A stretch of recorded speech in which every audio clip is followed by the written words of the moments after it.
Hello there. So today's topic is, I'm just adjusting my tech, how societal sexual objectification patterns block intimacy and the path for healing that.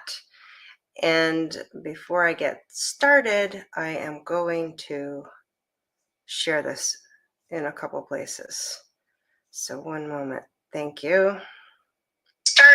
I am going to share this in a couple places. Can you hear that? Thank you. That's so funny. Oh my God. Hang on a second. That was scary. I'm going to do it a different way. Hang on. Here we go. Okay. So this topic, I'm just going to talk a little bit while I'm doing this. This topic is,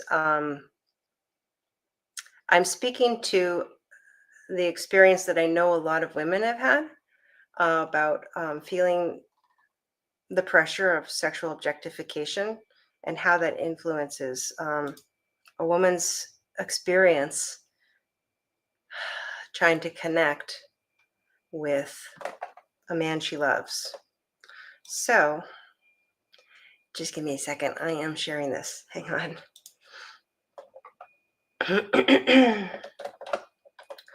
Okay, we got that. And then we just have to do one more. Thank you for bearing with me. I apologize for the delay with my tech. Again, our topic is how societal sexual objectification patterns block intimacy and how we can heal from that. What we need to do to soften that up inside a relationship. Okay, excellent. Great. Okay, so I am Shauna White, heartfelt intimacy coach, helping people in relationship, either working individually or with couples, to allow heartfelt intimacy to flow freely. And this issue of sexual objectification and how it affects people, hello, thank you, how it affects our ability to show up and experience intimacy in relationship it's a big deal. And for me, when I started to see the presence or the relationship of how how sexual objectification of women in the media was influencing how I felt when I tried to be intimate with my partner, it was a big load off of my subconscious back, so to speak, like me trying to work through my own subconscious patterns. When I saw what was coming at me from the external media sources and how that was influencing me, it allowed me to breathe and relax and let go of a lot of the burden. It made it so much simpler for me to work through my own stuff. So that's why I am sharing this with you today. And I know that I'm not alone. I know that a lot of women experience struggles in this area, or private emotional discomforts, feelings of pressure. And when I was preparing for this talk, I did ask a number of people shared with me how they were feeling. And I'm just going to share with you what some of them said. So in sex, and I'd love to know if you feel comfortable sharing in the comments if you relate to any of these, okay? But you don't have to, I understand. If you want to talk to me about it in person, in private, you can. But one thing that women relate to, in sex, it's easier for me to just focus on pleasing my partner. I have a hard time feeling myself and what I want. Is that something that you've experienced? You could put hashtag what I want in the comments if that's something you relate to. Another one was, I believe I have to give sex to my partner to be loved. If I don't, he or she will lose interest in me. That's something I have certainly experienced. And if that's something you relate to, put hashtag lose interest in the comments. Another one is sex without emotional intimacy seems pointless, whereas emotional intimacy without sex is amazing in its own right. And I completely relate to that statement. If you relate to that statement, put hashtag emotional intimacy in the comments. And some other aspects of this, which a few people said they related to all of these. So I'm including these as well. Sex is important for a healthy relationship. So I make sure I give it, even if I don't feel connected to my partner. Is that something that you've experienced? If you have, put not connected, hashtag not connected in the comments. And one of the reasons I'm suggesting putting in the comments, if you feel comfortable in a public forum, I know one of the places I'm sharing this video is a Relationship Advice for Women group. And that's a safe place to share. And also in my own group, Divine Love Relationship Advice for Creating Heartfelt Intimacy. Both groups, it's a safe place to share if you've experienced these things. And when you share, it helps other people know that they're not alone. So another one is, oh, wow. And another one is I feel completely natural and at ease in sex, and I only engage in it when I feel like it, and interaction feels very balanced for me, which is something that sometimes we do experience, which is great. There's a light at the end of the tunnel. We'd like it to be that way all the time. I want to tell you a bit of my own story with this. When I was about 10 years old, I went for, I got together with a friend of mine, whatever, she came over to my house and we went for a walk in the woods. So we're two 10-year-old girls walking through the woods and we ran across a Penthouse magazine. And she wanted to look at the Penthouse magazine. I didn't, I was not particularly interested, but I was very much of a go along with things to be liked person at that time. And so I, stood next to her while she looked at the magazine and I was looking over her shoulder at the magazine. And I remember starkly, crystal clear, which is actually a sign of trauma, a picture of this bleach blonde woman with a buxom breasts. And she had nothing on except for a string of pearls around her neck and between her breasts. And she had this look on her face like she wanted to be treated like an object. And it was disturbing to me. And I'm going to be, it was disturbing, but it also created feelings of feeling turned on. This is at the age of 10. I mean, I can't believe I'm saying this in public. Okay. If I can say this in public, you can put a comment in public. It gave me feelings at that age of feeling a little bit turned on, but also really turned off. It felt really dark. It felt extremely loveless. And she looked like she felt powerful at the same time. I was completely confused by this, and it disturbed me deeply. And that disturbance stayed with me for days, if not weeks. I don't remember exactly how long. That was a traumatic experience for me, and it set a foundation of confusion for me when it came to romantic relationships later. But that wasn't the only experience I had. I also watched TV. I don't even know, I can't even tell you all the sources of media input that was presenting the sexual objectification of women throughout my whole, the decades of growing up, learning what it even means to be a woman. I was taking in this data in the background that what it means to be a woman is that you're either a sexual object and you're loved because you're a sexual object, or you're not a sexual object and you're never seen, you're never appreciated, and you're never loved.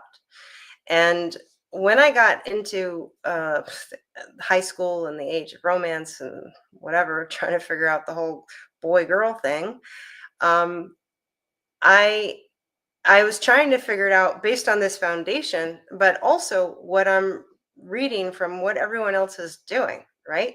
And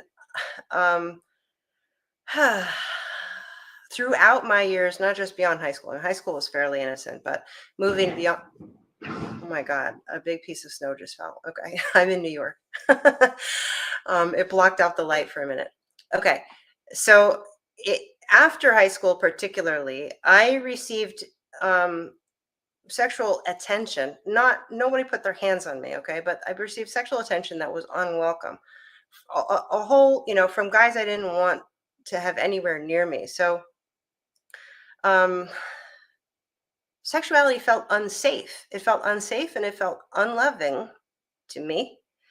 Um, but at the same time, I wanted to experience intimacy and I wanted to experience love in the romantic sense. And so I felt like, oh, this is the game I have to play. This is the game I have to fit into. And so I tried to figure out how to I mean, I couldn't play the penthouse because that was just so inauthentic.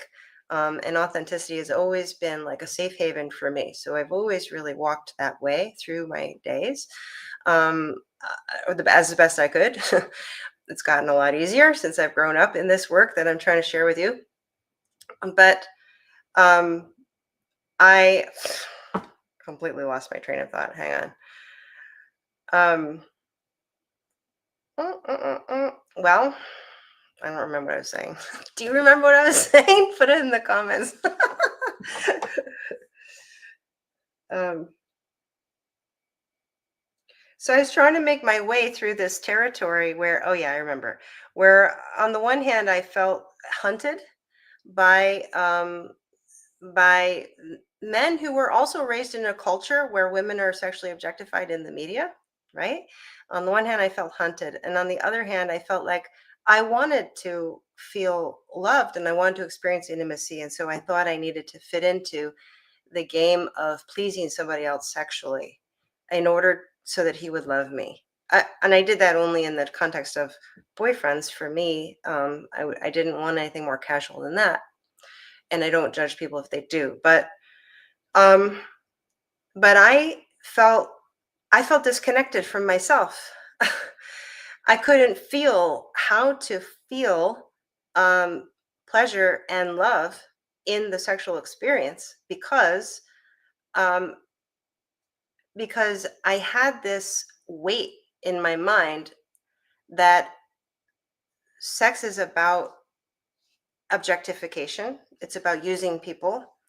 It's about power, that I could be powerful to get what I want if I leverage that channel, which is not something that I liked at all either.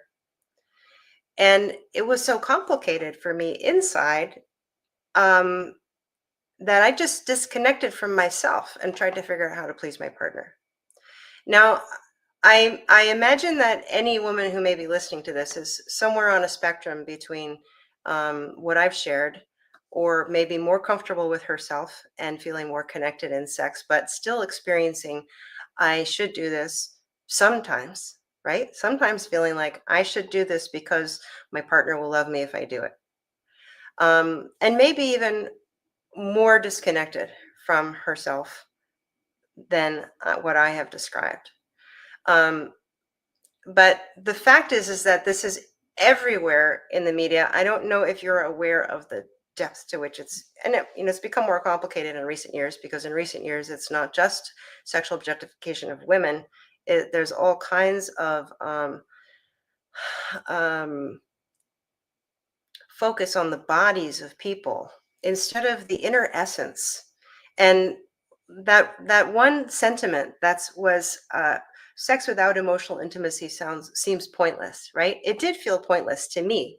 Like I didn't have the depth of emotional intimacy that I needed in my relationship to really make sex feel natural.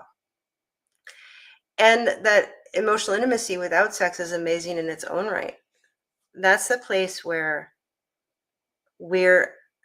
emotional intimacy without a focus on the physical is a clear light of really seeing the whole person, the person, the spirit that we are, the soul that we are, the mind, the emotions, the person inside.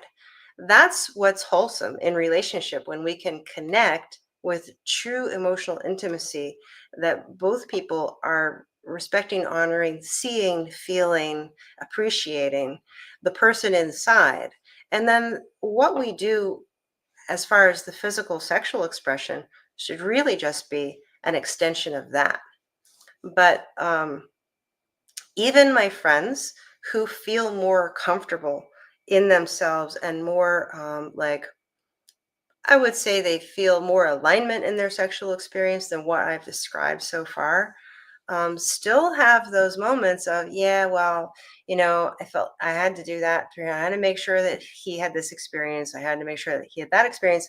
The perception that there's a responsibility, I guess I could use that word, to maintain your partner's sexual happiness so that they love you, to keep the peace in the relationship. And this is a very unfortunate transactional using dynamic, which I know that people who love each other, genuinely love each other, do engage in. And it doesn't mean that they don't love each other, right? It's just about, can we go higher? Can we go deeper? And so I actually took a course in freedom from self-sabotage, where part of that course was to show where these influences in media are. And they're even in like ads, like seriously, because commercial interests seem to think that sex equals the release of oxytocin, and oxytocin equates to bonding. So if we put sex in our advertising, people who see our ads will bond with our ads, will bond with our product. So I saw as evidence ads, for instance, there was a Skittles ad where the flavor was explosion. And then I have to go see if I can find this. And the S for Skittles was right next to the EX that starts explosion. So your subconscious will read sex in that proximity of letters. There was another ad where a man was holding a woman and they're dressed in like romantic, like medieval clothing, elaborate. She's got an elaborate dress on. He has an older style suit on, and he's holding her back. But the way that it was designed, the way her dress was open in the back and the way his hands were on her back actually made the outline of a male member that was erect that he was holding. So that's the level of like subliminal surround of this idea of sex, sex, sex, trying to get the oxytocin running so that you will bond to our product. But what happened for me was that I felt hunted. And when I saw that this was all around me, when my eyes were opened through the course that I took, I got so angry. The first thing that happened was I got so angry. And I got angry because I felt like the unwanted attention, not in relationships, and even the stress I felt in relationships from guys that were like, I need more sex. And I'm like, I'm trying to be in love with you. I guess I have to do this for that, for the love thing to work. And then the love thing never really worked out in those situations. I felt like the guys were programmed to value sex as the idea of in front of connection. But connection is really about the honesty of who we are inside and how we feel, and really allowing each other to feel that, to feel ourselves, and to share that with each other. And all these ideas of what is needed in the physical stands in the way of that. And I want you to know that I feel very clearly that physical intimacy is important. It's an important part of an intimate partnership relationship. But things got twisted in our society. And I know a lot of women feel the pressure of that. The idea that sex creates connection is a misnomer. It's not true. I mean, to some degree, because you're merging energy with somebody by doing the physical act, it can create a feeling of connection, but it's not really intimate connection. Intimate connection comes from allowing yourself to be and sharing that what you allow yourself to be with your partner, and your partner allowing himself to be and him sharing himself honestly with you. And that's a little difficult to do in a truly gentle and harmonious way, um, unless you have a foundation in an inner connection with divine love. The reason why is because when we're connected with divine love in ourselves, we have a reference point for the natural morality of love. And we start to hook up this inner um, equipment in a side, so to speak, that allows us to feel full of spiritual love, full of God's love, full of divine love, full of the essence of love inside ourselves, that naturally makes it so that we give to our relationship, give to our partner, give to ourselves, rather than when we don't feel that inner connection. Then what people tend to do, feel inside, they tend to feel lacking inside, and they try to fix it by what they can do out there with their partner that makes them feel better. So this is the internal mechanism that also drives the idea that I'm going to try to connect by having sex, when it's really the other way around.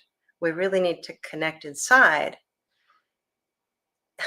so that we can feel in this gentle flow way and this deep intimacy. It really allows us to feel more. I felt so disconnected in the other way, where I felt like I had to perform in order to be loved. I felt so disconnected from myself, I couldn't feel my partner.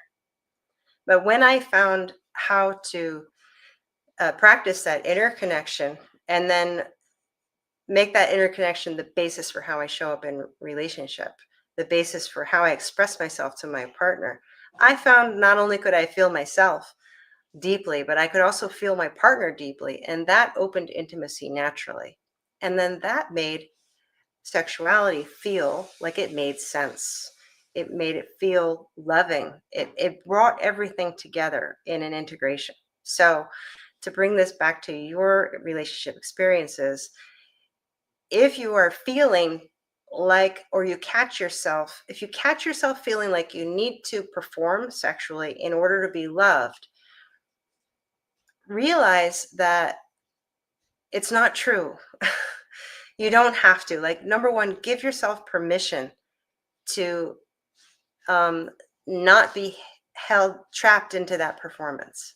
Number one. And then number two, give yourself the permission to feel yourself inside. I was talking with someone earlier today, and what came out of the conversation was that inner listening is the currency of self love. When we disconnect from ourselves in order to do something we think we're supposed to do, we're not loving ourselves in that moment. But when we stop doing the performance, we say, okay, you know what? How I feel inside and who I am without the performance of doing things that make people happy with me is enough. I love myself as I am. I love myself enough to drop the performance and feel myself inside, and just notice what there is to feel inside. And then feel what feels right to that inner space for how you connect with your partner. And it's scary when you do that because you don't know what's going to happen. When we do the performance thing, it's familiar territory. We're sort of staying in control. But meanwhile, we're so out of control inside because we're disconnected. So, but shifting to taking the time to let go of control, let go of how it should look, let go of the performance, and come back to a place where we just want to be honestly ourselves. That is, that's what I hope for everyone. But particularly on this issue of sexual objectification and how it shuts down intimacy for women, I I want this live to be giving you a reflection on how you feel in this domain and permission to breathe your way out of the pressures that you might feel, and to hear a voice that says that you deserve to be loved just for who you are, and that the physical trappings, the look, the things you do don't matter. What matters is your heart and your soul, the person that you are inside.